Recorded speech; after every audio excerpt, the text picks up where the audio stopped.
Steve Jobs famously said that the best creativity is when you steal an idea. So there are people who are branded as, oh, they're artists. I'm saying there's a larger population out there who have the artist within but haven't really unlocked that. What is originality? So, see, that's a label.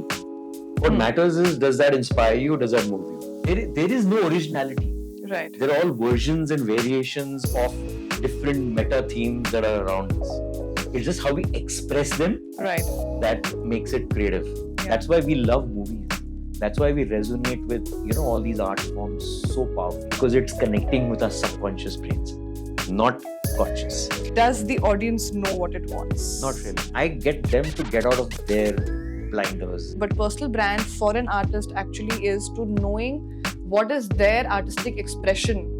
How do they bring out something new and creative in the world? Absolutely. And then spreading the word around. And I think, to me, every artist needs to find his or her story that he or she is most passionate. For you to activate your zone, you need motivation and you need the right amount of challenge.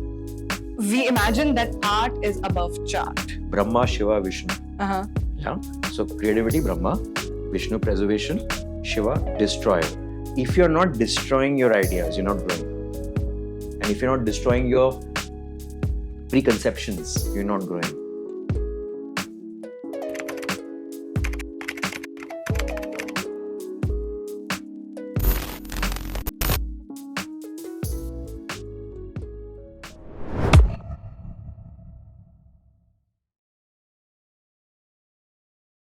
Abhijit. Megha. The year is 2024 and we are sitting in Mumbai. Do you trust me? Okay. Just close your eyes for me. Okay. Go back to your childhood, the year of your choice. Find the earliest memory of being curious. Oh boy. Okay. So what was your first passionate pursuit which started with curiosity? Curiosity. Okay. Can I open my eyes now? Yes. Always been curious. I was imbibed. This was imbibed to me by my mom because she was a super curious person. And I think for me, it was all about finding out, okay, why is someone doing that and asking questions, the why. So if someone is doing this, why should we not be doing it some other way? So it's from school. It could be, why do we always have to go for PT? Why do we have to eat food exactly that way, etc. So I think I was always asking questions. So I think that's... Any particular memory stands out to you where you were filled with awe because you were asking questions? I think when I found a perspective for myself and then I could apply it, that was my biggest high. That Interesting. As simple as, oh, can I actually wear my own clothes as a kid? And then trying it out and then, oh, I found a way that not necessarily is the way my mother used to do it, but finding my own way. So for me, it was always about experimenting, figuring it out, and then feeling good that I have done it. So I think it started like that. Right. I will take a tangential turn and ask you a very seemingly random question. But trust me, all of it is going to fit together eventually. Steve Jobs. Connect the dots, The dots right? will connect. The dots will connect. So, yeah, we are trusting the process. I am trusting this process of conversation. Sure. What are we made of? As they say, stardust, right? Because you're literally from particles of space. Right. Yeah. But essentially, I would say it's thought and energy. Thought and energy. Yeah. What do you mean by energy? So, if you look at it at an atomic level, there is no physical substance, right? Right. It's all energy which is bound together and forms different, bodies or whatever it is. That's at the smallest level. It's just shaped in multiple ways, and you're interacting with energy at the end. So the spirit of experimenting and being curious about why, how, when, what. How is that linked to this this fundamental state of us being a collective of energy? So it's like what you see is not necessarily what is. And that's what the curiosity bit is. What is there beyond what I can see normally? Right. Is there something beyond that? And how you were as a child, the curious self that you were, you have continued being that. Absolutely. That is so whether it is experimentation or for me, and again from my mom, books. So for me, books is the gateway to exploring beyond what is. So it'll always give me a perspective on that subject, whatever the subject is, in ways that maybe was not discussed by people normally. So that's how it always starts for me. Precisely to do that, to encourage everyone to go beyond what is why we created this platform called Voice of Artist. Welcome to Voice of Artist, where we imagine that art is above chart. And the fundamental thought here is, like you said, being curious, finding who we are at the fundamental level, and in that process, unlocking the artist within. Okay. So what does this make you feel or think when I say, we want to unlock the artist within everyone? Firstly, I resonate with that quite a bit. I'm not in a creative profession specifically, but I feel that there is a creative self within everyone, and it's a question of unlocking that. And I think that people sometimes stereotype themselves that I am not a creative person. Right. Right. But I think that everybody has dimensions of creativity. Right. And the world slots you and you slot yourself. Right. But I think that if you can allow yourself to see yourself in various ways, then I think that resonates with probably what you're trying to unlock. So there are people who are branded as, they're artists. I'm saying there's a larger population out there who have the artist within, but haven't really unlocked that. So what makes one artist? Like, we started with what are we made of, and you said stardust, then energy and thoughts. So if everybody is that, then what is that artist layer that we have? See, it's creation, right? So, okay, if you actually go to the atomic level, right, there is no matter. Space, it's all empty space. No, it's energy. It's energy. Okay, so atoms are interacting with each other at an energetic level. Right. So, and depending on how you apply force, etc., attention. So that's where the duality came. Absolutely. So people, when they channelize energy, that's creation.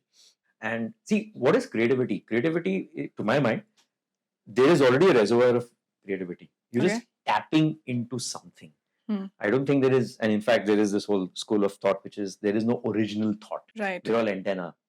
Right. Right. And you're just kind of tuning in and tapping into that, let's call it energy or wave. And boom, you call it an epiphany, an idea, or whatever. So deja vu, or absolutely. What you're saying is, to put it for a lay person, you're saying there is a universal creative energy, and when we say, hey, this is the same thought I had like that other person, is because we were ready enough to receive that thought in us. What is originality? So see, that's a label. What matters is, does that inspire you? Does that move you? Okay. So what is original in any case? And in fact, Steve Jobs famously said that the best creativity is when you steal an idea. Tell us more about that. I don't know if you've heard of this. There's an author called Austin Kleon. Right. Okay. So his first famous book was called Steal Like an Artist. Steal Like an Artist. Yeah, absolutely. Because see, there is no originality. Right. They're all versions and variations of different meta themes that are around us. It's just how we express them. Right. That makes it creative. Which means what you're saying is, it all exists. Yep. How much can we see, and how much can we understand, and then how much can we express? See, I don't know if you've heard of the mono myth. There was a gentleman called Joseph Campbell. He used to study myths across societies. Right. And he found one common myth. It's called a hero's journey. Okay. The reason why the hero's journey is in every society, every culture. Right. What is the hero's journey? It's basically the story of somebody getting the itch, and there's a call to adventure. Right. Responding to that adventure call, going on that journey, facing the trials and tribulations, and becoming a much better person as a result of that, and then coming back with that gift of that learning, and then the journey starts and repeats. I'm amazed that this is, I think, where the entire format of screenplay writing and character detailing. Absolutely. So George Lucas, Star Wars, he tapped into Joseph Campbell's this monomyth. Wow. I mean, and he had sessions with him Right. to understand how he could do that. So I mean, it's as simple as Luke Skywalker going through his Correct. journey of figuring out who he actually is, And then he wanted Darth going through Vader. all of that, all of that. Every, whether it's a Bollywood movie, whether it is Akira Kurosawa, Yeah. I'm just saying they all tap into these larger myths. When more people connect with it, Yeah. it means that there is something in the consciousness. Are you saying that the artistic lens gives you the power to see more and then express more? Because a lot of people can see more, but they don't know how to express it in different visual, audio, whatever forms. So, what makes an artist? Expression. So it is tapping into something which is subconscious. Okay. And the reason why people resonate with these themes and these stories and whatever is because you're connecting with it at a very subconscious level. But because it's been manifested or expressed in a creative way, it makes you think, oh, I never thought of that before, and wow, I love this character, etc., etc., etc. Relatability. Yeah, so there's a personal connection that gets sparked, right? And that's why some people would love a Luke, some people would like Gabbar Singh more than Viru. Yeah. So all of those things. So it doesn't matter. The point is that there are personal connects subconsciously happening. The revelation that I am getting from listening to this is what we wanted to do with Voice of Artist is unlock the artist within everybody. But what you are actually saying is if one person unlocks the artist within themselves, it will help unlock the artist within others who are consuming their art. Absolutely. So it's like a wave that gets spread. Absolutely. So not getting into neuroscience. Please do. But we have a brain, okay? Yeah. And our brains they have these cells, just like we have cells in our body. In the brain, they're called neurons. Yeah. Yeah. So everything is electric, and connections happen. Okay. So I'll give you an example of a connection. So let's say about 20 years back, coffee had one kind of message and information. Right. Meetings was something totally different. Suddenly, meeting place and coffee became a new connection. That's actually an insight. Right. Okay. So it formed a new neural pathway. Interesting. You getting the point? Yeah. So what we are essentially doing is they say use it or lose it. So when you put attention on something, that wiring becomes stronger and stronger. So basically, people say that, oh, I'm now old, I can't learn anything new. Yeah. The brain is it's called neuroplastic. Yeah. So all you have to do is give it motivation and energy, and it starts the potential for a new pathway. Interesting. And once you keep giving it attention, repetition, which is why habits are so important, practice makes a person it just becomes reality. So you might have a totally different controversial topic, but then as people, hey, we never thought of it that way, and then they keep putting energy on that, that becomes the new norm. I think what I'm referring to is this I think we're going into the physics of it, the wavelength match, the frequency match. So what does this artistic energy do to a collective or the ecosystem as a whole? Either you're tapping into something which is very powerful but may not be leveraged. Right. So the artist to me is someone who's open both ways. Open to receive and open to give. Interesting. So to me, that's like a true artist. Right. What you've done is you've created a practice. Right. They say art is work.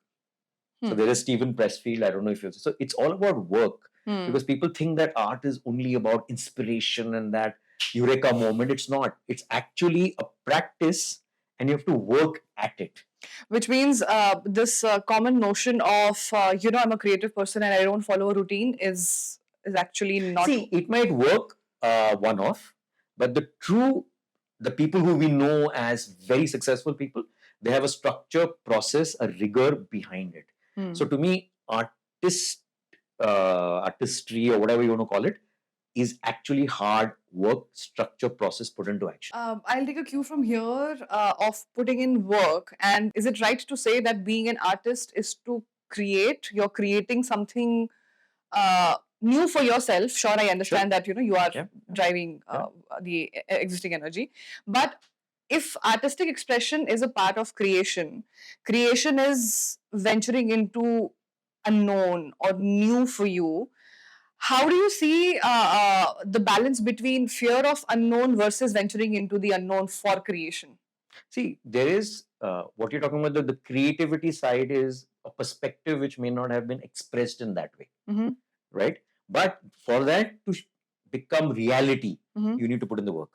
Right. So there is inspiration and there's perspiration after that, right? So I think you need both. Otherwise, what happens is that you may just begin, but not really take it to the next level. Okay. I don't know if you know about Francis Ford Coppola, Godfather. Yeah. He was, when he got that project, I don't know if you know, but he had a notebook. Right. So he would take the script and then he would write meticulous notes of every single point, what that meant. Very hard work.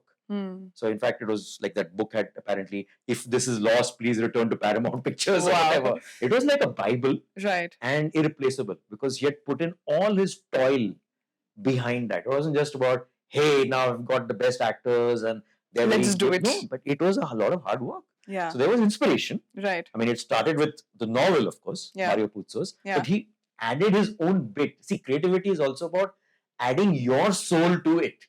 Your perspective. Exactly. So, which is why there is no real original creation. Right. Everybody adds a perspective to it.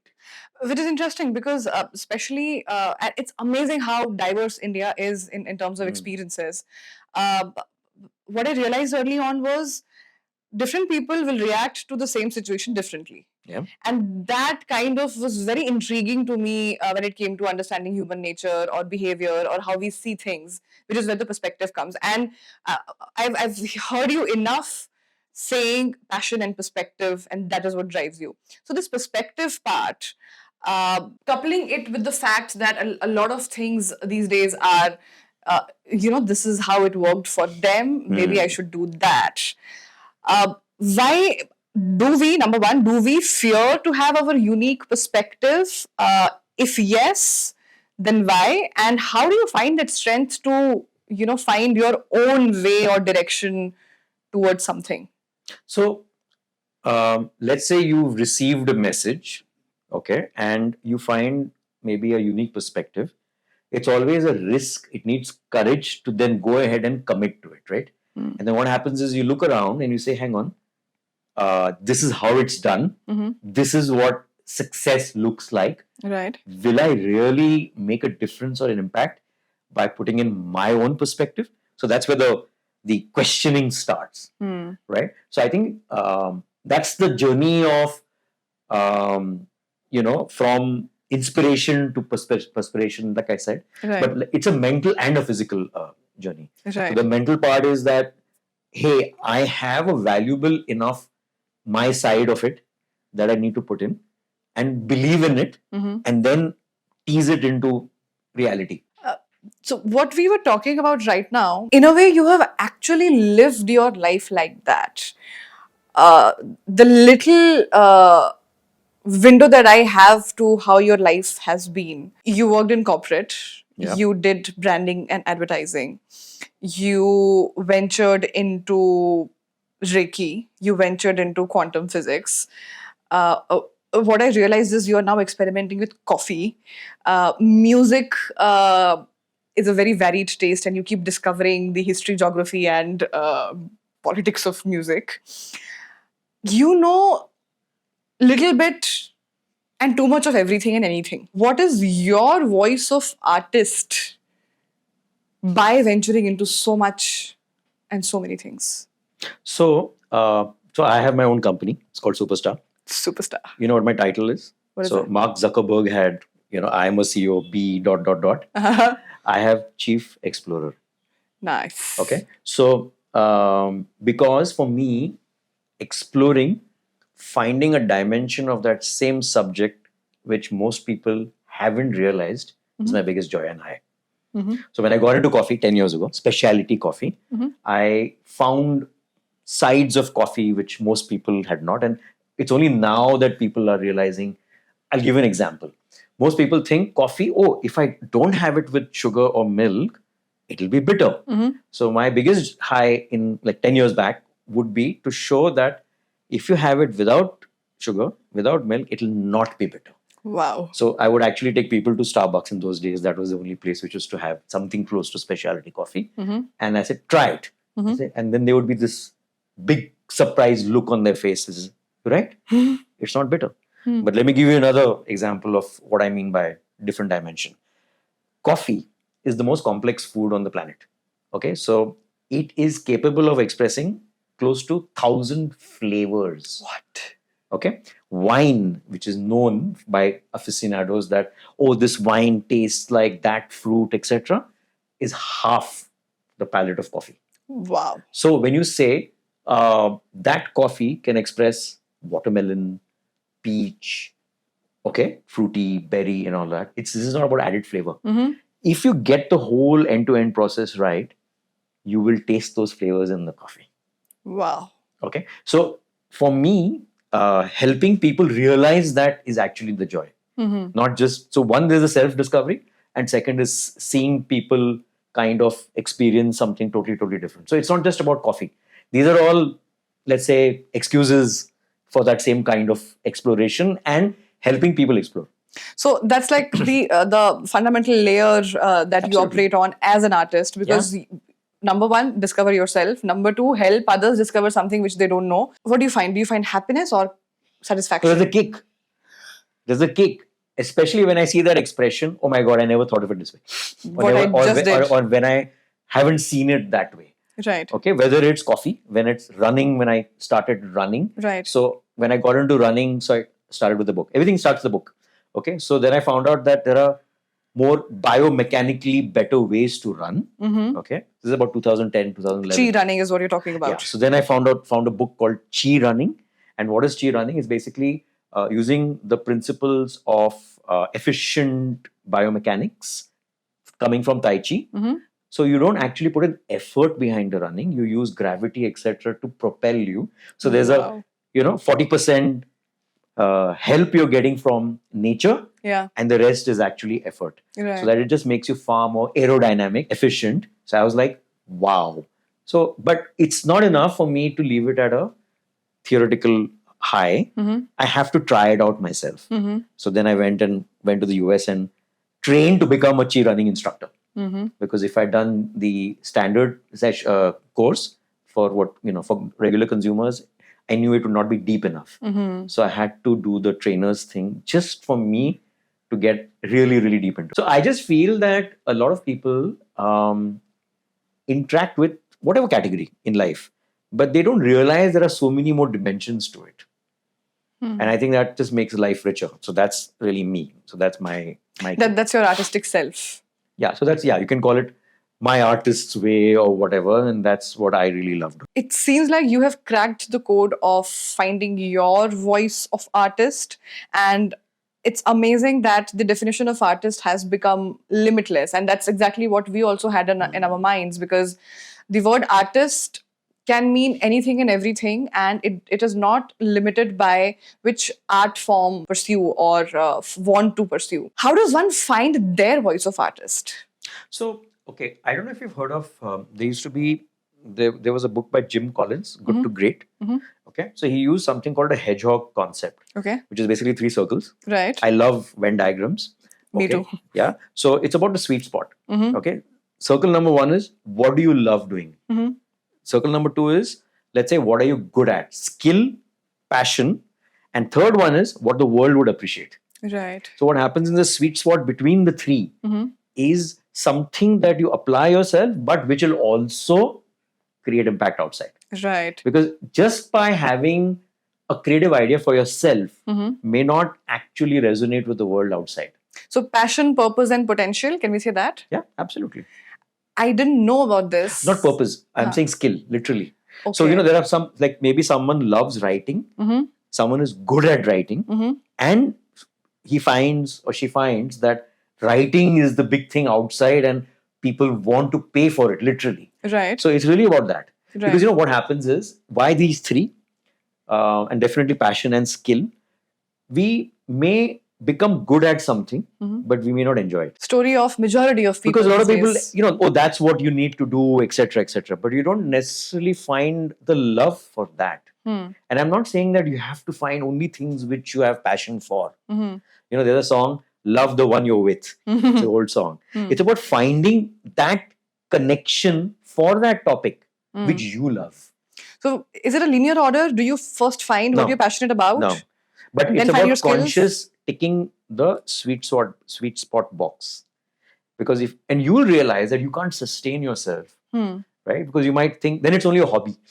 Correct. Right? But if I, for example, specialty coffee, and now there are companies in India who have taken it and made a massive business. Yeah. Right. So they have ticked all the boxes. They were passionate about coffee. They were good at taking it to the next level, and on top of that, they've created a market, or they tapped into a market. Right. Right. So I think it's important that any artist would feel more fulfilled when his art is appreciated. Right. Right. Because it's not at the end, no man is an island. Right. So at the end of the day, it's like George Lucas would have just loved those concepts in his head. But Star Wars, I think to me, is one of the biggest phenomena of story and storytelling. Yeah. But it's tapping into something which is within, but expressed in a way that everybody just loves. Right. And see, this is the other part. It's like, what I'm trying to say is that your input as a creative person makes someone else also creative. That's, I think, where the true magic is. So when we were visualizing and conceptualizing voice of artist, what we imagined is exactly what you said in a better way. We were thinking artist 1.0 would be for us, the people who have not started their artistic pursuit. They have that energy, like you said, everybody has it, but they have realized they have an artistic energy within themselves, but they have not really unlocked it. Artist 2.0 for us are the people who are full-time artists, who know they have a voice of artist, but maybe they are in the process of finding what their unique voice of artist is, Sure. or how do they bring in and channelize the energy in their own way. Artist 3.0 for us would be the mentors and the ones who can tell others, this is how you find your voice of artist. Don't follow me, because my journey is a very unique journey with set of experiences. And that's what we're imagining it. What this makes me now think is, you've talked about hard work. You've talked about at different level finding your perspective into the existing set of things. And then you kept mentioning there is no originality. For the uninitiated, for the artist 1.0 level people, especially these days when there is this herd type of thing happening and, okay, this is what is working for XYZ, I'll do the same thing. It could be an individual's life, it could be type of projects, it could be type of films, it could be type of music, whatever, right? So I think he's going. Bye, Batman. How do you balance that? Because if we say, I wanted to clarify it further because... Yeah. So let me clarify, I think, this thing that you just mentioned. When I say originality, I'm saying there is a reservoir of original thoughts, but there is originality in your expression of it. Right. And that's different. Like I said, there are these monomyths or larger kind of patterns and whatever, those themes. But what you're doing is you're taking your bit and your creativity is your expression on what you do with it. Right. Okay. So for you, it's original. Yeah. Yeah. So that's what I meant. I'm just clarifying that. Yeah. I think to me, when you talked about, let's say 1.0, when people don't realize that there is a artist within, okay, everybody has that. So my wife, for example, she was a corporate person, advertising person, recruitment person, and I could see that she loved cooking. Okay. So all you have to do is, once you realize it, you should take a step. And that's the key. And that's what I mean by action or work. Because most people keep it at that theoretical level within. They don't activate it. How do you take that first step? Whatever it is, it doesn't matter. It's like, they say the biggest thing about running is showing up at the starting line. Yeah. That's it. So, there was a Scottish explorer. So there is this whole poem which is attributed to Nelson Mandela, but actually it's the Scottish explorer, which is this journey of courage and intention. And it says the universe will conspire, to help you reach wherever. But the main thing about that journey is for you to begin it. So if you don't begin it, the universe or your subconscious is not going to get the message. I mean, to break it down further, so if you have to begin it, why are we not beginning it? Is it to find the courage or the confidence? What is, Whatever the barrier is, yeah, that I'm not good enough, or I can't be Steven Spielberg or whatever. That's not the point. The point is that you just take it out into reality, no matter what form it is. right. This is not the time or place for you to figure out whether it's good enough, creative enough. Point is to allow the baby to be born, literally. Yeah. And then what happens is that, like I said, once you take that step of commitment, right, then things start happening. You serendipity, whatever you want to call it, all those things start happening. But most people get stuck before the starting line. Yeah, because going back to what you mentioned about the three, passion, the skills, and what will, Yeah. I don't want to call it sell, but what the world needs. Yeah. Right. If you start thinking about all these three from the first step, which is what majority fair of people do. So it could be paralysis, analysis, whatever it is. But the point is that, see, that just tells you that you're in the right direction. Right. But the thing is that maybe there's a passion. Take the next step. Go back to Steve Jobs. What he said. What did he mean by, in his famous 2005 Stanford commencement speech? He said, I went into that college. I did typography. Now imagine calligraphy. That's typography. Yeah. So what did he mean by that? He says, like, what will typography do for me in Silicon Valley with computers? Correct. He didn't know. He says, when you take that step and have faith that the dots will connect. Correct. So that's the point. That's why we have Apple, so it's about nurturing that ability to take it and say, forget it. So fill it, shut it, forget it. Yeah. Literally, if you remember that, Yeah. it's that concept. So that, that courage to say, hey, it will happen. Right. Something will happen. But it cannot happen from theory. Right. It has to happen from the first step. I remember you quoting Fred Alan Wolf, and he says, beauty is not in the know, but in the mystery. In today's age and time, how do you become comfortable with the mystery and with this fluidity of your, because we are like, I am this, I like that, the identity, the opinions, the artistic expression. How do you become comfortable with that? So Fred Alan Wolf, who's a quantum physicist, is a favorite line of mine, and you've seen that. Beauty, the trick in life, he said, is in the mystery and not in the know. K-N-O-W. Yeah. What he basically means is that when you are in the mystery state of mind, your mind is open. And you say, oh, what can I do? What can I see? Versus when it's in the know, this is how films are made. Right. This is how creativity is done. Your mind is shut. So it's very important to, again, exercise. See, mind is a muscle. It is not a door. It's a muscle which you have to train to be open. So it's a little baby step here, little baby step there. Then it'll probably, some light comes in or whatever. So you have to nurture it like a baby. You can't expect a baby from whatever, 0 to suddenly become Einstein or whatever. You have to nurture it. Right. Similarly with your, mind and your ideas and your passion and your inspiration and all of that. So everything, that's why I said the hard work. If you don't, nurture that, it's never going to really be what you want it to be, Right. So the first step, like I said, it's very crucial. Taking a segue here, because we talked about this collective artistic energy that exists in the world and how people can channelize it through them. It might sound very high level and very seemingly difficult process.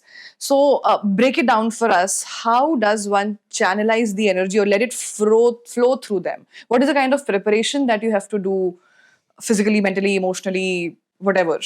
So, okay. One is feed your brain. Feed your brain. Yeah, feed your brain with multiple, whatever you love, all of that. So it is doing it. Because our brain is, we sit, so while there's something called a conscious brain, our subconscious brain is a supercomputer, literally. So it is like 100 million times more powerful than our conscious brain. You and I both have seen the power of hypnotherapy and literally So it's all happening at a subconscious level, whatever that part of the brain. So it can infinitely do anything, but you just have to feed it. So it is also a very loyal servant if you give it the right instruction. Okay. So, for example, if you give it the instruction saying that, oh, I like creativity, but I am not capable, it will take that instruction very seriously. You're not capable. It'll start showing That's you. it. That's the command. So it's like, I love it, but boom. So that's the instruction. So you have to change the command. It is a very loyal servant.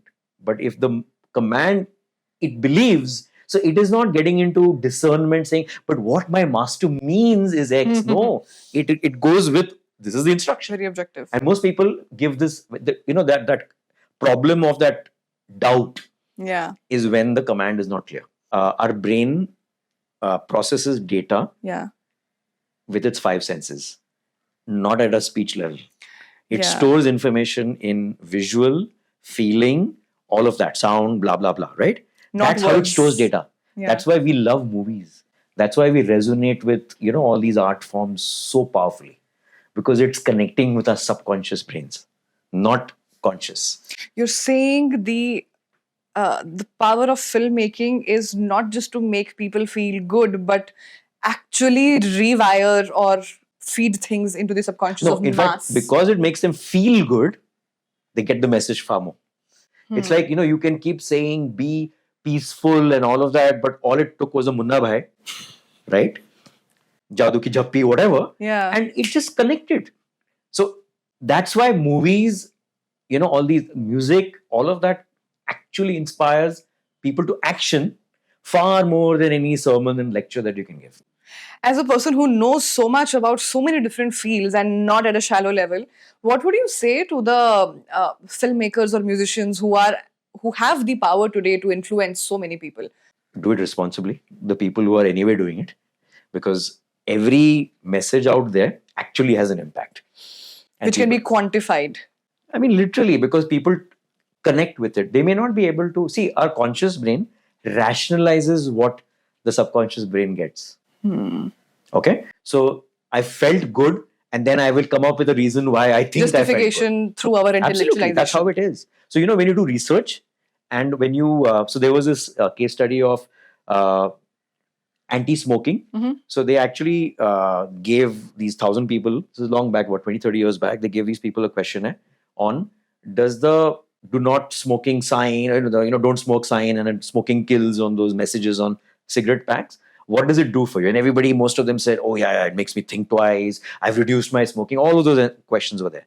When they connected the same people, the 7,500 people, on a very expensive study, to an fMRI machine, not just MRI, fMRI, which means you can see the brain reacting in real time. Live, yeah. Okay. So every time they flashed the warning, it kills and all that, it activated, what part of the brain? The pleasure zone. The thrill of doing something which is... So you think by saying don't smoke, it's going to lead to don't smoke? No. It's actually reminding them of smoking, which has that connection of saying, wow, smoking. So we don't realize that. And that's why movies work so powerfully. Right. Or audiovisual or whatever it is. Right. Right? So you asked about what should people who are already doing it. Yeah. This is the power of it. Yeah. And people who want to do it need to harness it at a level which is, not, like I said, not at this intellectual level, because that's the conscious brain. It's at the, because we humans are a very emotional social being, so that's how it works for us. Tap back into your branding and advertising genius mind and link it to what you just said, the power of cinema or audiovisual form. You keep hearing these days a lot of people saying, audience ko ye chahiye na, isliye hum ye kar rahe hain. Does the audience know what it wants? Not really. Remember I said that they consciously rationalize. So if you ask a person a question, what do you like in soaps? Now the person now has to think of an answer. Yeah. Literally, because otherwise, he may look a little challenged, right? So you come up with, oh, this is what I want in soaps and this is what. So you don't really know. One of our biggest challenges as a species is articulation. Yeah. You don't know how to express what you feel into language. That's not easy. Okay, so we figure it out and we try and express it, but that's not necessarily the truth. So what you really need to figure out is what the person feels. Which means what you're saying is the people who have this huge platform at their disposal to touch multiple lives in whatever way, Yeah. through their words, Yeah. written, Yeah. spoken, audiovisual.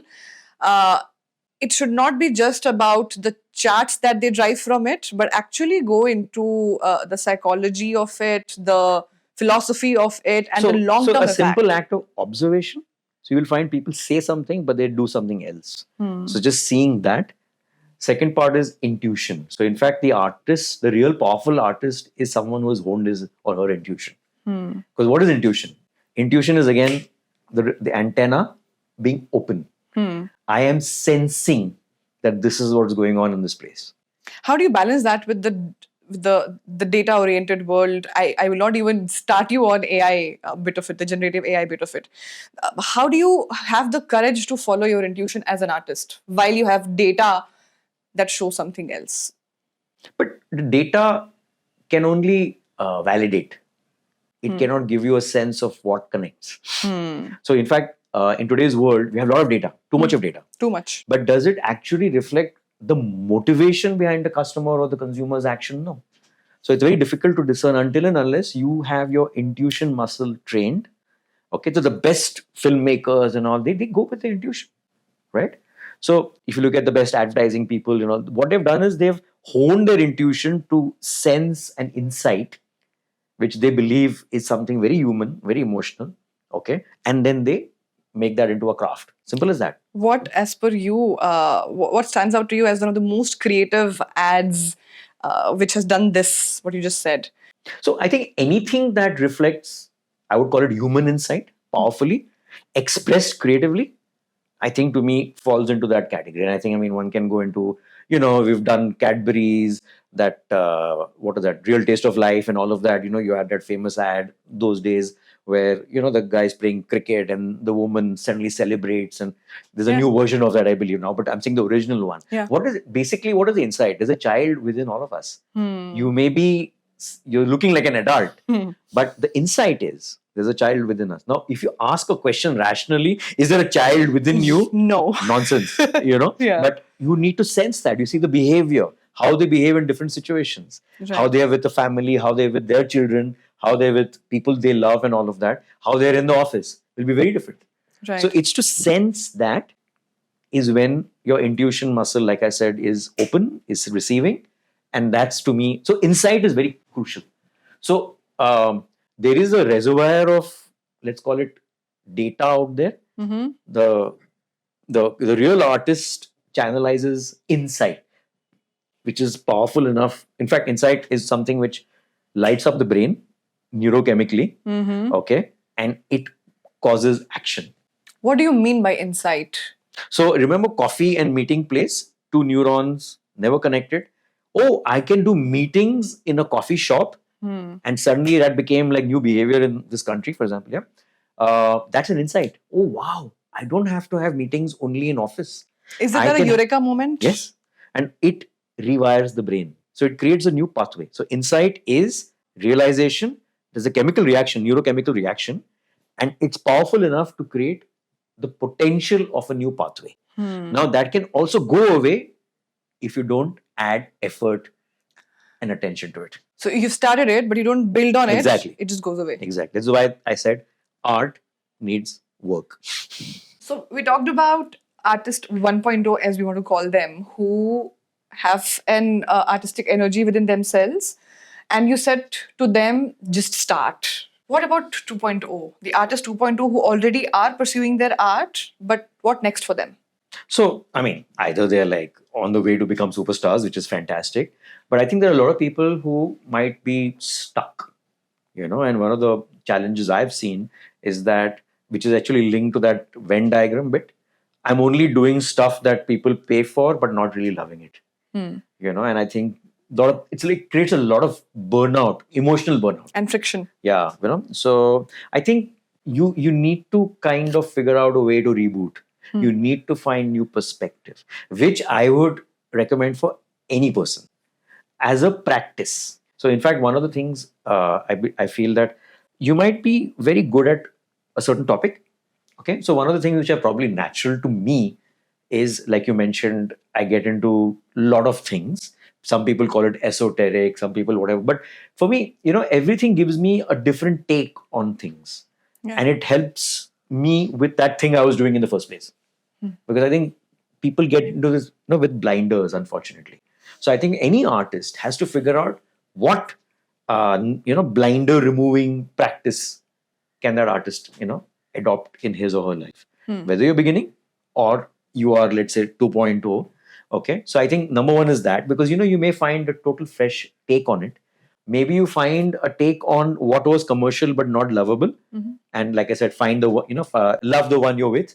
How do you find something that you love about it? Okay, so see, I am a coach now. Okay, so while I have done one-to-one coaching, and by the way, I have coached a lot of creative people as well, which is why these insights do come naturally to me. But I've also done projects for companies on subjects. It could be very dry, very drab for me. But then what I do is I wear that hat and that filter of saying, what is it that nobody's getting in this space? And that same joy of what I do in coffee or whatever. So with that filter, suddenly I find something that excites me. And I'm telling you, it could be a very drab, very engineering, industrial kind of a topic, but I find something that excites. So when I do that, I am excited, and that gets transmitted to the people who are anyway in that. And I get them to get out of their blinders and their space. So I think, again, with the artists who are already doing it, I think it's very important to get out of your space, because you never know where the inspiration can come from.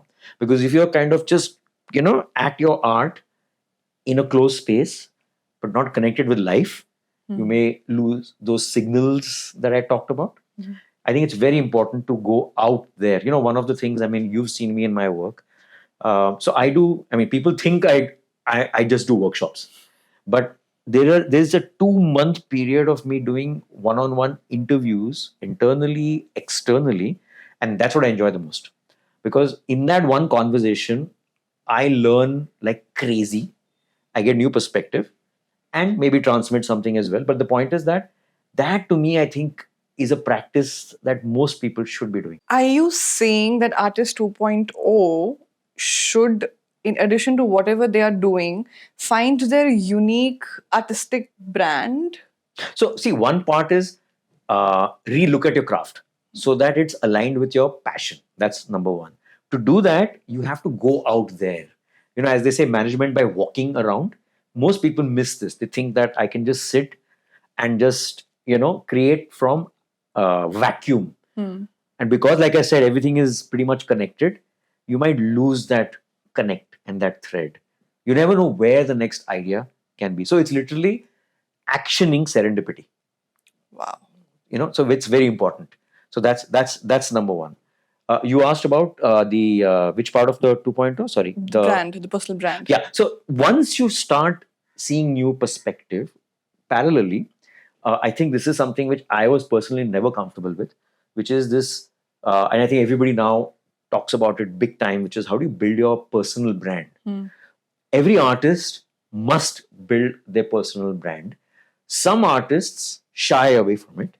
They feel, no, this is not me, that's not my pure art, and all of that. Some artists overdo it. Okay. I think it's about finding, again, the joy of building your personal brand.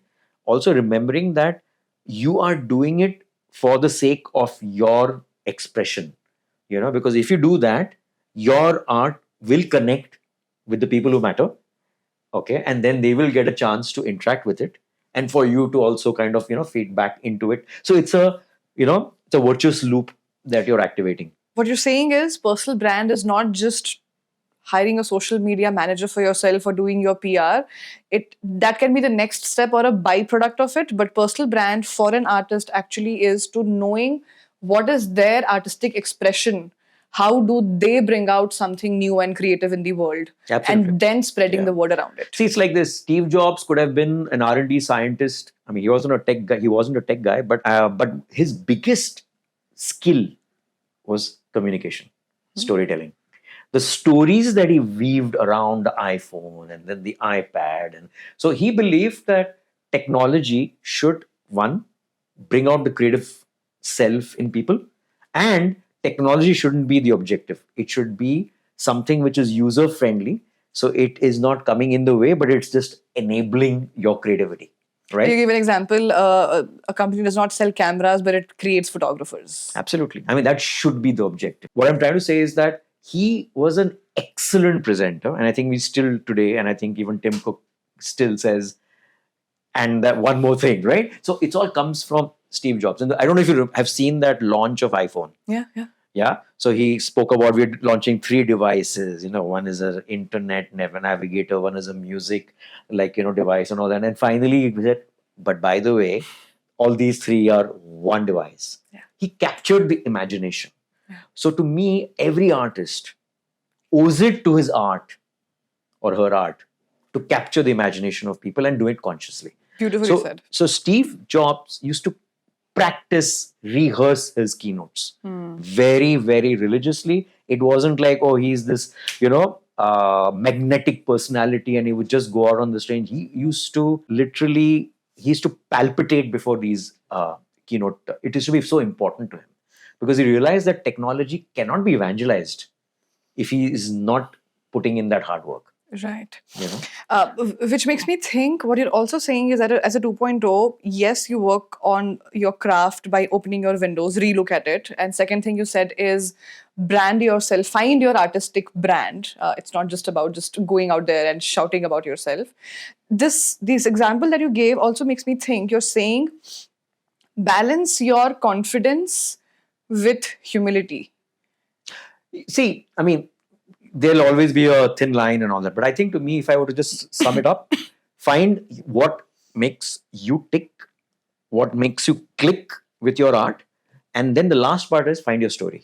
And I think to me, every artist needs to find his or her story that he or she is most passionate about. So Steve had his, story. He believed in it, 100% that technology can do that for you. It need not be this drab kind of equipment which is supposed to just be in the back end or back room, but it's something that can literally be in the front, be something which is desirable looking, wow, all of that, something you can flaunt, which was never there before.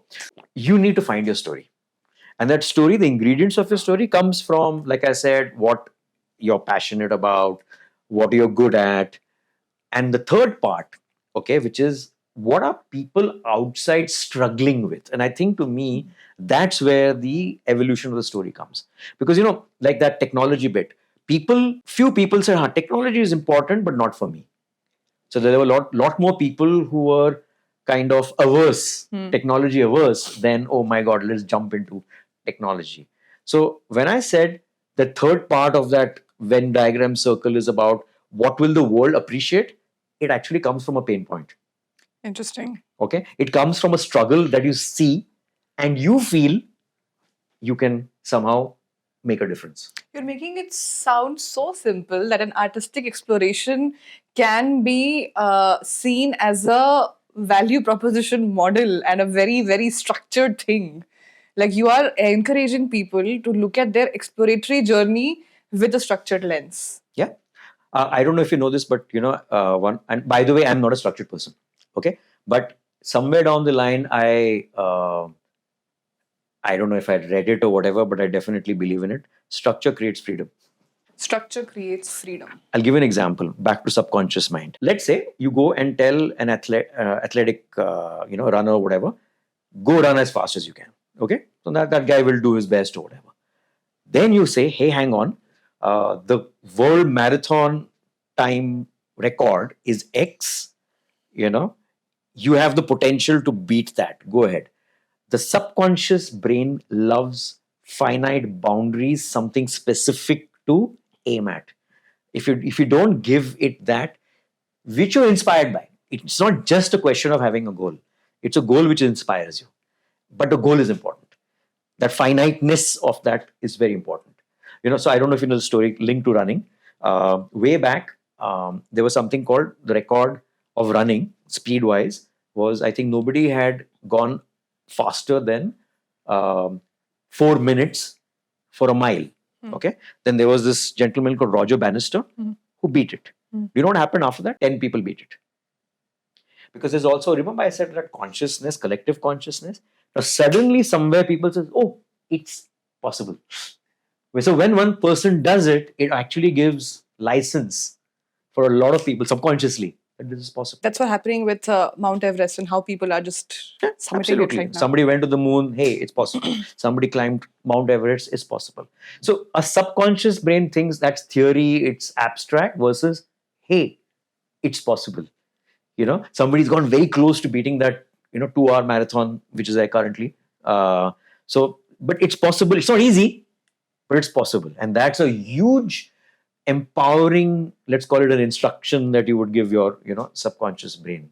So you balance the competition with yourself or proving it to yourself by finding a courage that, hey, somebody has done it. So when I said structure is equal to freedom, what you've done is it's like football is within rules. It's within that construct, right? But then the best of talent comes out within that. So we are always very good when we have certain boundaries. And you get a kick by crossing those boundaries. In spite of those, your creativity comes out. So otherwise, if you just say, go ahead and do what you want with the ball on that field, it doesn't mean anything to the subconscious. It doesn't honestly motivate you beyond a point. You'll have some fun, whatever. You might hone your skills, you can train. But to be truly at your best, I don't know if you've heard of this concept of flow. Flow. Yeah. So there's a science of flow. So there was a scientist called Mihaly Csikszentmihalyi. Okay, whatever. You can get the spelling when you Google it. Okay. But he came up with the science of flow. And flow is, we talk about athletes being in the zone.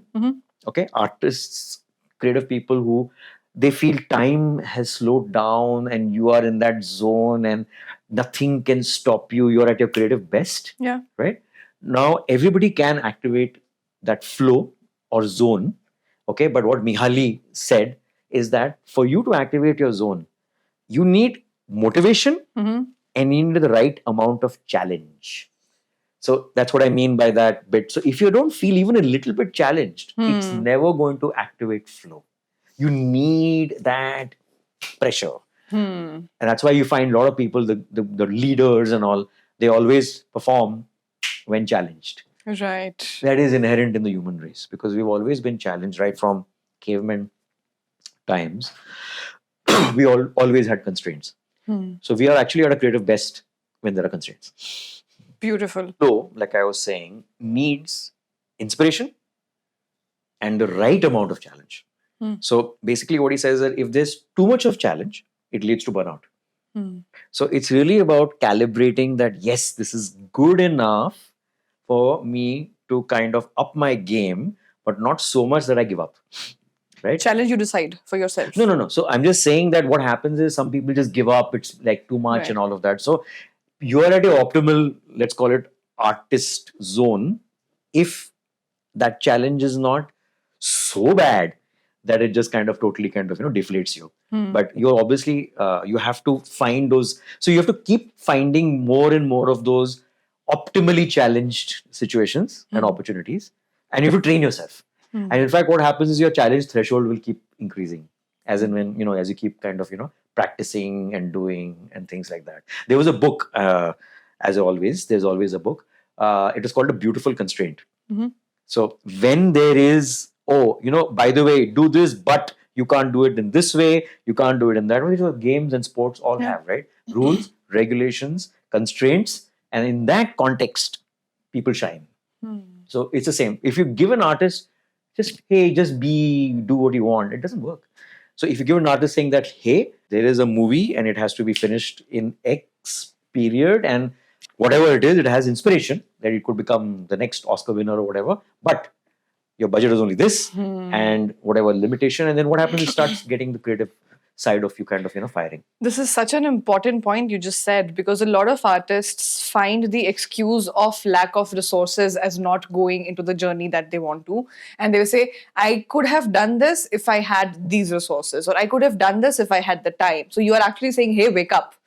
Don't use excuses. So to me, creativity is also there, which is that in what you have, the resources that you have, how do you shine? And I think the best artists actually are those, So whatever the limitations could be, yeah. I'm not saying that you have to purposely limit artists, but it's like when you shine, you do well, it creates success for you, and the next time you can do even better.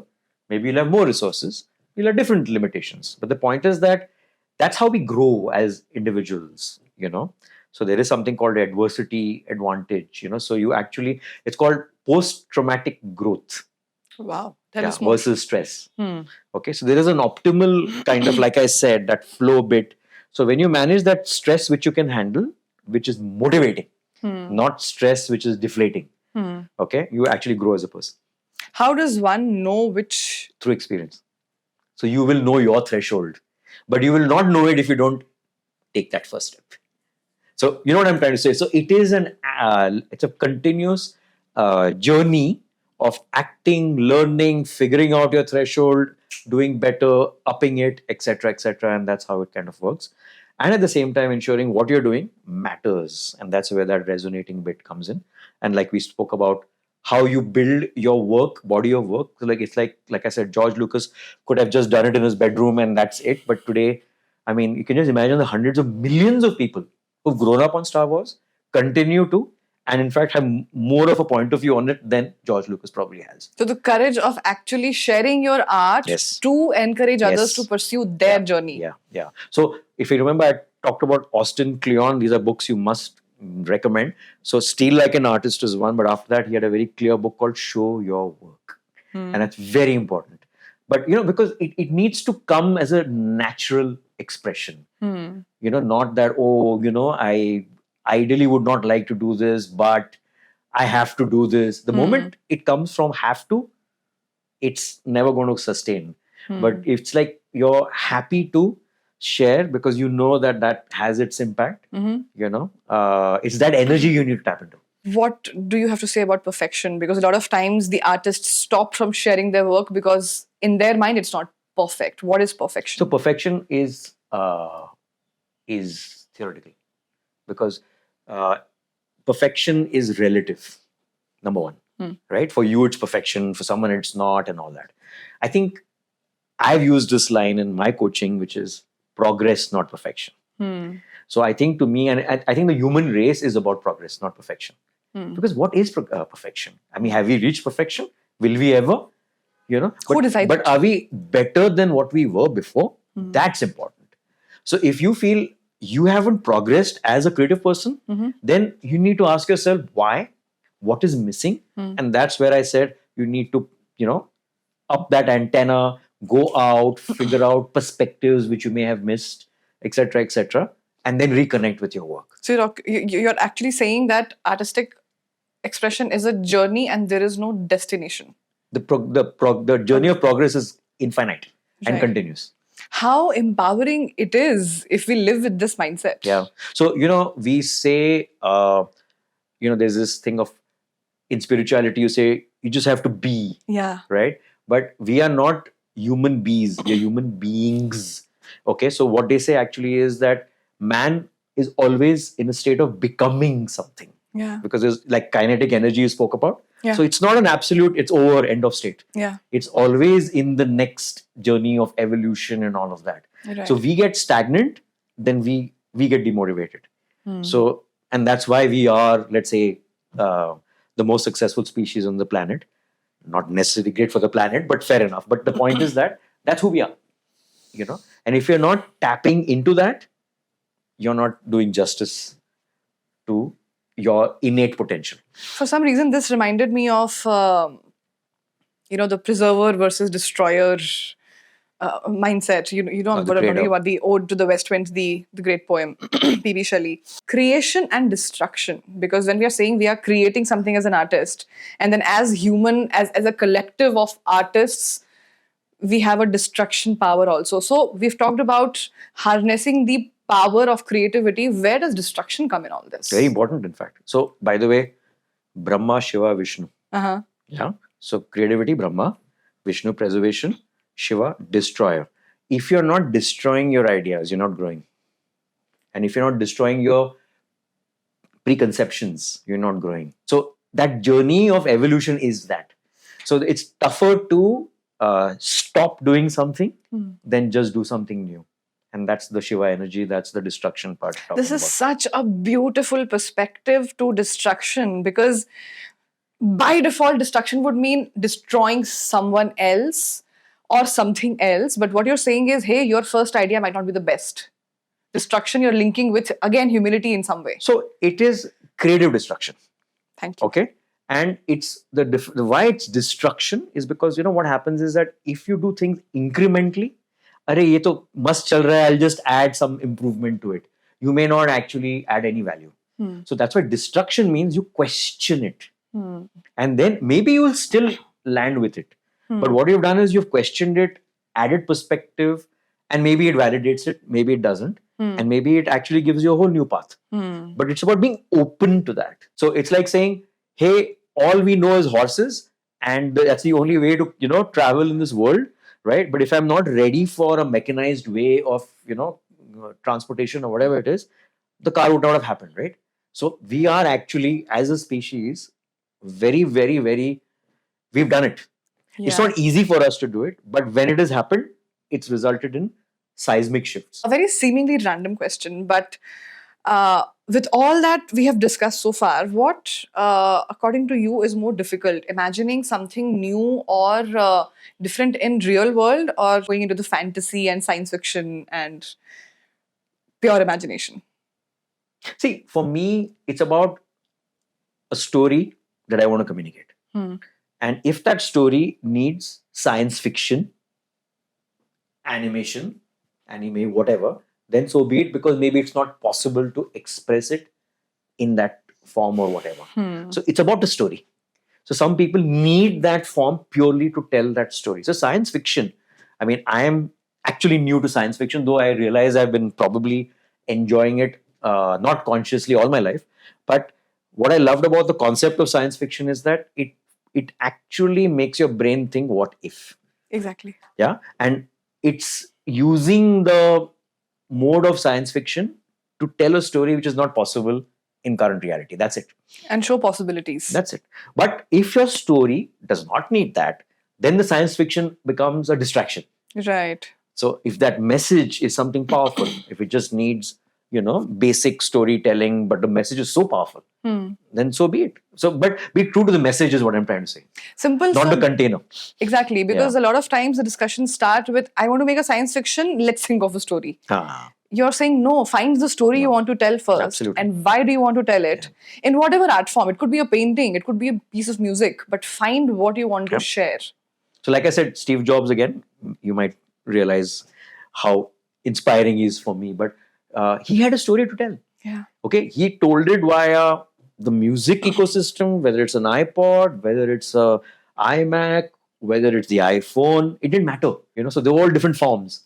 But for him, that basic story that you can be a far better version of yourself, creative self, whatever it is, and technology need not be something that you should be worried about, but it should actually be so user-friendly that it can, elevate you. Simple as that. It's amazing, because what you just said makes me think the philosophy that we are going with, art above chart, it may sound as a very idealistic statement, but what you just said, it actually shows that if you are clear about what story you want to share or tell, if it is so good, the output of it is what the world will anyway celebrate. Absolutely. And the chart will become your byproduct. It's an outcome. So remember I said in the 3 circles, okay, if you have a powerful story which you feel for, that's a passion part, and you're good at, let's say, contributing to it, crafting it or whatever, and it reflects a strong sense from the world outside. And like I said, not necessarily articulated. Yeah.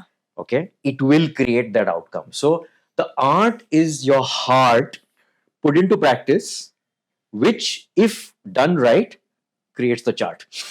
Beautifully summarized. If done right is the operative statement here. Yeah. We have talked about the artist, the journey that an artist should have, the I part of it. Right? The individual part of it. And we've talked about how it has to be a balance of motivation and challenge. Now, it makes me think that I is a part of a we. Yeah. So, how does that I, the artist, individually interact with the ecosystem, and what role does the ecosystem play in collectively bringing the energy up?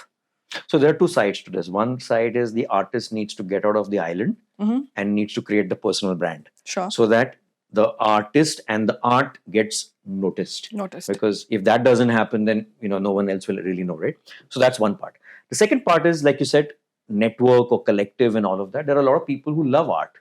Okay, and I think it appeals to our, again, visceral selves, which is why there are patrons of art, music, fans, right? Fans just takes it to another level. So there are a lot of those, I'm calling them lovers of art, right? And I think it's a question of a platform which can bring the two together, okay? Because I think they both, it's like it's the Bumble of art. Yeah. So I think it's very, very, very crucial. Let me give you an insight of, again, so I don't know if you've heard of Yuval Noah Harari, his book, Sapiens. Yeah. So, it was fascinating for me to hear his perspective on what made man so successful. He said that it's not about the wheel, it's not about fire, it's not about technology. We think, oh, man is all about that.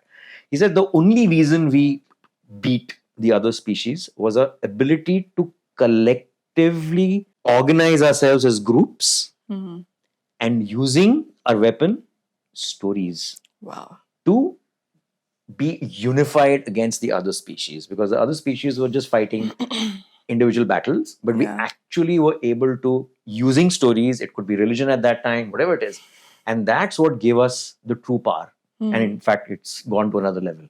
So again, back to the power of stories is not just about entertainment. It literally organizes us as a species, as a race, whatever it is. This is the one-liner of what I studied in a University of Pennsylvania course, which was titled Network Dynamics of Social Behavior. It's the stories that percolate and cascade, and then it just becomes a connecting thread. Stories is what makes us human. Stories is what connects us as humans. And maybe also divides us. But the point is that it's that powerful. Right. Okay. So your question of the artist cannot be an artist if he is not part of an ecosystem. And that ecosystem has multiple stakeholders in it. Right. And I think somebody loves being an artist, somebody loves supporting artists. Right. So I think, to me, there are all kinds, and I think, I'm assuming the platform that you guys want to, bring to reality has that potential to be that connector. Right? Exactly, because in voice of artist language, we imagined people as allies. We keep ally. Once upon a time, became a very abused word of I am an ally of whatever. But we realized the power in the word ally. That yes, you are not an artist yourself, but do you appreciate the importance of existence of art? But that is not enough. Do you have the means to support and collectively uplift the energy? So for us, a Voice of Artist platform hopes to be the platform that brings artists and allies together in a very organic way. And people like you, who are the advisors, who have an artistic side to themselves, but they also have perspective from different fields, to see this Voice of Artist platform from maybe a unique lens. So that's your 3.0, right? That's what you had said right in the beginning. So I think that's very powerful and very important. So the contribution of a lover of art, I'm just calling it a lover of art, can be either financial, okay, can be mentoring, okay, can be door opener, okay, because you may have access which that artist does not have, or it could be perspective, like you said, whatever. So I think that any contribution which kind of opens up the world, right, I think is very, very crucial. Because I think there are far more lovers of art than the creators of art, right? Right. So, I mean, for me, music, you mentioned music earlier. So I remember when in those days, in my CV, I would write, I love music, and the music instrument I play is the CD player. Okay. Then I had to evolve it to iPod player, whatever it is. But the point is that I have never had this delusion that I need to play music to love it. But I love it, and I will do anything for musicians. Anything. So it comes from within, because I just love the form of music. In fact, my other part of this is that I'm visiting this planet purely because of music. What do you mean? I don't find anything else attractive as much as music. Right. What does music mean to you? Everything. Like I said, it's energy for me. The world is incomplete for me without music. It kind of gives me a sense of connection with people. It actually helps me see the beautiful side of people. When I see artists collaborate and all of that, and they shed the labels of labels, companies and all of that, and they just want to create that energy together. I think that side of that's why I love artists, because you get out of the agendas and the politics and all of those things of the world, and you're just focusing on the creation. So like jazz, I'm into all kinds of music genres, but I don't know if you follow jazz, but the one thing about jazz is improvisation together collectively. So you don't actually know what you're going to play, Yeah. but you feed off each other's energy and you kind of perform accordingly. Right. So that part to me is humans at their creative best. So that's why music.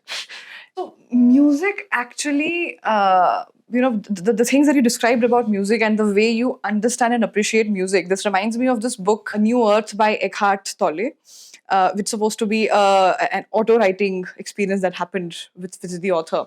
But the first thing that he mentions there is, early on, humans realized everything that they need is for survival, but when they started noticing flowers, they started appreciating something which had no utility for them as such. So the way you described, and it was very visible, the way music touches you, it does not serve any purpose as such, which we have intellectualized in this today's world. But what you also did right now is you gave hope to people, because we started with saying everybody's an artist within themselves, but we don't want people to feel sad or sorry for themselves if they have not even found what their artistic voice is. We are saying, hey, if you can appreciate art and if it has some meaning in your life, it is amazing and it is good enough, or it is more than that, right? Yeah, absolutely. So I think I would respond to that in two ways. One is, there are the naturally artistically inclined people who would be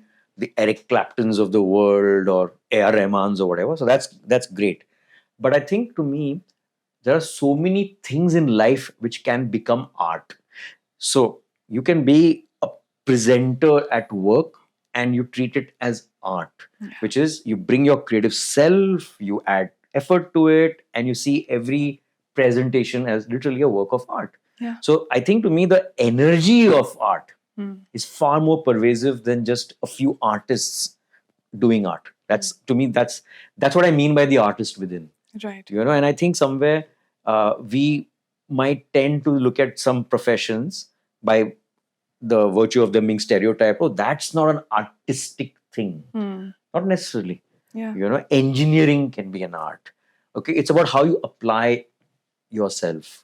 So while Elon Musk is seen as this very hardcore engineering guy, but see, he brought a lot of art to Tesla. Where you are, there's a lifestyle attached to it. There is a new way of interacting with cars, the self-driving part of it, whatever. So it's like that wouldn't have just come from just efficiency. That's innovation. So innovation is creativity, Yes, right? I mean, absolutely. you give a new word to it. Absolutely. What content do you consume? Oh, loads. I mean, it's the same thing. It's about what interests me. What do I want to know more about? Okay, so while books, like but I think I found an efficient way of consuming books. About 4 years back, audiobooks. So so for me, it so I take a walk. I'm listening to an audiobook. What I love about audiobooks is that I think they are almost like movies. They're productions. Yeah. So the kind of energy that they bring to that story, you have a music score going on. It's an experience, so I'm experiencing the book. So I actually have the book, and I then go and try and find the audiobook. I'm glad you said this, because you kept saying books, and I have heard, I'm sure you must have heard so many people saying, I don't have the patience to read books, or reading is not my art way of consuming information. But you're like, hey, please don't give excuses. No, it's not about excuses. I think it's about finding your way. Yeah. Okay, so like today people consume YouTube videos. Yeah. That's fine. So as long as you're doing it to feed the mind, yeah, and not switch the mind off. So there is a feeding moment and then there is a switching off moment. Right. So I think consciously, if you feed, today there's a lot of fantastic content out there on YouTube, which can do the job of feeding. Yeah. So if you like podcasts, for example, I've been listening to podcasts right from, I don't know. So for example, when Serial, the podcast in 2014 became this massive hit. So I actually went through that and I was blown by the storytelling and the intensity of research, fact, all of that went into it. Yeah. Today, true crime is this big thing and all of that. But I'm just saying that it's about capturing your imagination. Right. So what was the original question? What content do you consume? Okay, fair enough. And of course, I watch television and movies. It doesn't matter what it is. It doesn't matter what language it is. It's a question of connecting with me. I listen to all kinds of languages in music as well. Mm-hmm. Yeah. So not That's the most interesting. It doesn't of your- matter whether I know understand the words or not. It has to feel. So I listen to Tamil music. I listen to Arabic music. I listen to you name it. It's a question of it connecting. That's all. Uzbeki. I connected with Uzbeki music, which Really? is very Okay. which is very like you said, it again goes back to this universality of just experiences Absolutely. and us being mere humans, and that has the power. Absolutely. So when you connect with the emotion behind it, it doesn't matter what container, which is language and culture and all of that. To me, it's about that universality. What made you realize and see this pattern across the world to begin with? There are certain things which we all resonate with, right? So expression, emotion. So for example, you can go to another country, you would not know one word of that country language, but a simple smile, you can connect. So I think people, when you apply empathy, Yeah. okay, when you want to know that other person's perspective, life, that person opens up. Right. And I think that to me is the joy of it, rather than getting worried about the walls that you can see from outside. So to me, that's very important. So artists, again, I'm saying it's not about being constrained within your box, but opening up, like I said, the antenna, Right. and I can and kind of connecting with all that's going on. Which basically means, so we've talked about how it's very difficult to express or articulate what we are feeling as humans because language is restricted, however Yep. vast and broad it has become or evolved. And then we are saying still you need to find the right articulation, at least express and not just keep it within yourself. So how do you balance this, like a platform of voice of artist?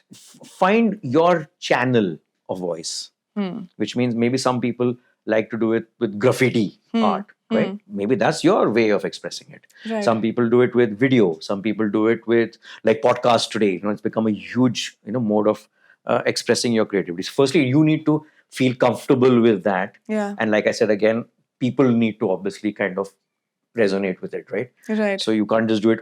I mean, it's great to do it for yourself. Right. In fact, most of the artists always start with, I want to write a book which I would love reading. Yeah. That's a starting point. Because if you start only thinking that what book will sell, that may not be the best starting point. Which is why I said that you need to be passionate about it, and you obviously need to have the skills to make that passion come alive. Your next step is to do a check on, does anybody else care? But if you don't, then obviously it may not kind of resonate, and it will only demotivate you. But the starting point is not, will people care? Right. So most established artists, they always say that, is it a movie I would like to watch? If I don't, then I don't want to make that movie. Right. If you know what I'm trying to say. So that I think is, rather than just saying, okay, there's an audience and I just need to create content for it. I think you're the right person for me to ask this question of an audience perspective and the advertising perspective. You've seen both the lens, and you just said that you consume content, whatever connects with you. So as an artist or somebody who is supposed to share a story, how do they figure out what will connect with people like you and me and whoever is consuming it? So if it's an artist, it's for the content. And if that content, like I said, represents a collective connect, it will always be strong.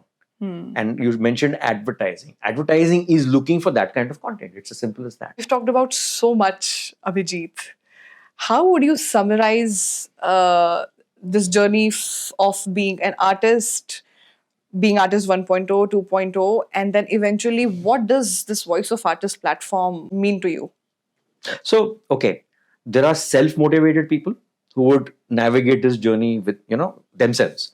But I think the platform is that incubator, the midwife, which helps them take those first steps. So, for example, in the first step itself, 1.0, right? How do you give them that opportunity to take that first? So one part is mental. Second part is also a space to do that. I mean, like for example, you have stand-up artists, right? They don't even have that conviction or confidence till maybe they go to an open mic kind of event, and suddenly in 5 minutes they realize, oh my god, people are laughing at me, And not at me, clapping. Yeah. for me, or whatever you want to call it, right? So I think that moment of realization is a very powerful moment for them, but it's not easy for most people to do it on their own. So I think the more and more you engineer such moments and spaces for them to take that first step, I think will probably be an important, I think, intent for the platform, right? Right. Then, how do you keep the practice? So, there's yoga as a health thing, or yoga as a practice. Yoga is meant as a practice, right? Yeah. So the practice of art, I think, is also important. Now, I don't know what the platform can do in that, but I think when they realize that the best artists actually have a process, a structure, and a way of doing that, maybe that can get them to choose the tools that work best for them. Like you've seen me, I love post-its put up on walls. So it's not because I hate interior design or something like that, but it helps me organize my thoughts, see it in perspective, and it helps me then get into the details, which I don't enjoy. But because I do it like that, it actually serves the function of being organized. So I think people need to find their tricks to practice. It could be audiobooks, like I said. Some people love that. Some people like to write down. Whatever is your, different strokes for different folks, you need to find that stroke, but you need to do that. So then it kind of becomes a body of work and not one inspiration which came in and was, that's it, it's over, right? So that to me, and like I said, you might realize that you have a conflict of, am I selling my soul because, oh, the world basically only gives money for that, I don't enjoy it, but I have to do. But somewhere you need to pull back and use the artist's way on your work, in the sense that saying, how can I make this enjoyable, or find something that I love within that. Find the one you love is something, I think, very crucial. Otherwise you will never sustain. So while what makes you tick and click is great, what makes you stick to art, I think, is equally important, and you need to have a strategy for that. Everything needs some thought, and process. Otherwise you cannot leave it just for itself to kind of grow up on its own. So 2.0 to me is really about getting out of your way and maybe figuring out, is there another way, in spite of you maybe having initial success. Okay, but maybe things have changed because life changes, world changes, whatever.